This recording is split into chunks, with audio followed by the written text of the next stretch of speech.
Hello, today is Thursday, May 8th, 2025. My name is Daniel Mullany, and behind the camera we have Jaime Rueda. And today we are here to film a video source inspection of a Sitek wet bench configured for running acids. Our customer is located here in the United States and their PO number is 143158. So today what we'll be doing is discussing the system in terms of its configuration, going over a brief overview of the control system, and then providing details about what its use case will be.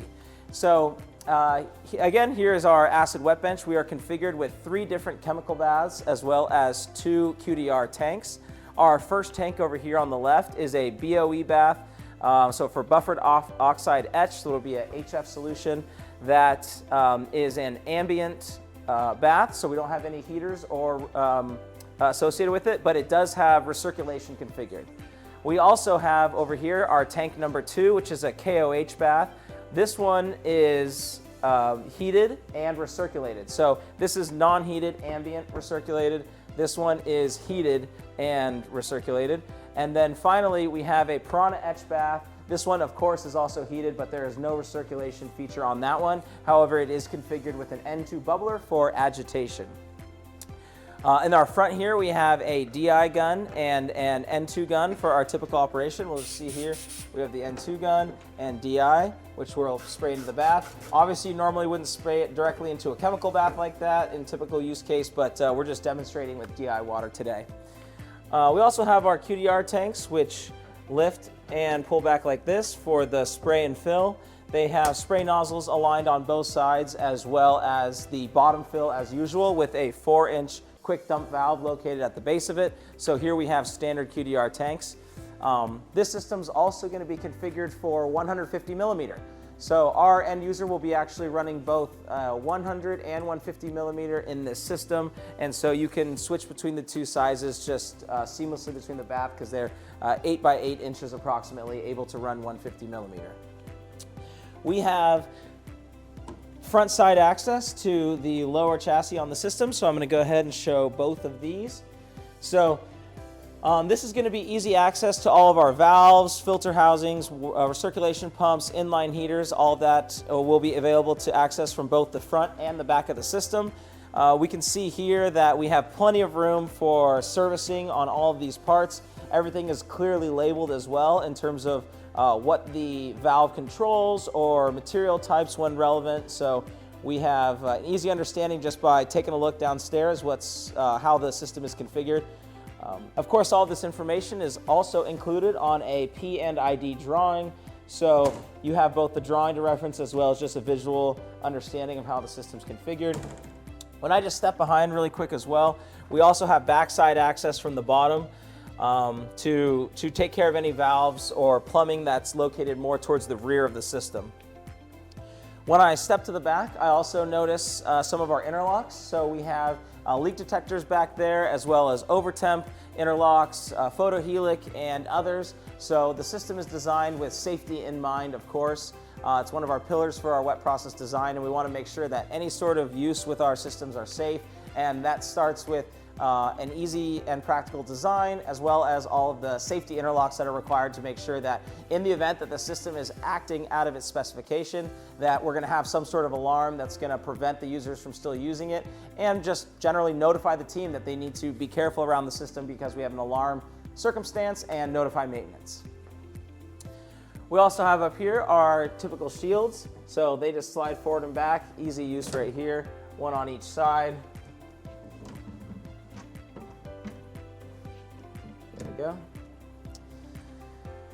Okay, and then lastly we have a pretty straightforward control panel up top. We have our light indicators with the traditional green, yellow, and red. We have a solenoid regulator with the incoming pressure right here displayed so we can make sure that all of our valves are operating in spec. Got our power on and off along with an alarm silence that'll let us know when there's an issue with the system or that one of the recipes has been completed. Here we have the photohelic, which is showing 0 right now. We actually don't have the system hooked up to the actual exhaust that'll be required in the fab for operation. All those specs are also included on there, as well as a main 208 volt disconnect. So lastly, what I can do here is show the control system. So we We have login and logout capabilities with users as well as passwords. I come into our menu here and just run through the screens really quickly. We have our light on, light off capability right here for our backdrop LED lights. Our operations page is going to show us the variety of tanks that have the operations that I already kind of described in the beginning, whether it's recirculated, heat, or an N2 bubbler. You know, each tank is unique for that. Then you can switch between the tanks here and enable or disable any of the tanks. When they are ready for operation, you're going to have this light tower display up here with a green light indicating that the baths are then ready. I come to our configuration page, which allows us to configure each tank. Here we have timers on here, as well as temperature settings. The temperatures are only for tanks 2 and 3, because as I mentioned, the tank 1, the BOE, is going to be ambient. Come to our maintenance page. This is going to allow us to individually actuate the valves in order to do any sort of troubleshooting or maintenance of the system. So that's pretty straightforward there. We have our alarm status page, which if there are any alarms, as I mentioned before, to pop up, we're going to be able to acknowledge the alarms and view them here. We have an event log that's going to show any of the events, such as reprogramming, alarms, recipes run, etc. So all that information is going to be data logged here. And then lastly, we have a software version page. So in the event that you need to contact Sitek for any assistance with the tool, not only will you have a serial number, but also then the software version, and then the IP address of the HMI and PLC listed right here.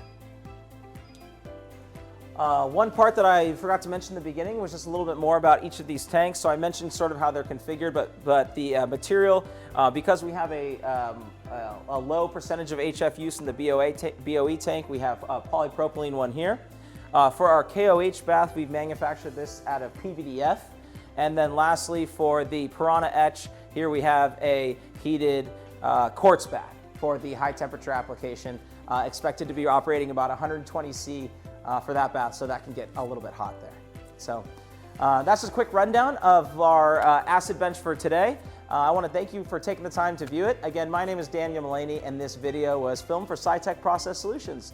If you want to learn more about our company, please take a look at some more of the videos on our YouTube channel, which is where you're at right now, or head over to our website at www.sitekprocess.com. What I'd like most, though, is if you just pick up the phone and give us a call. If you'd like to chat with me directly, my number is 916-797-9000, extension 2201. Thanks again for your time, and I hope you have a wonderful day.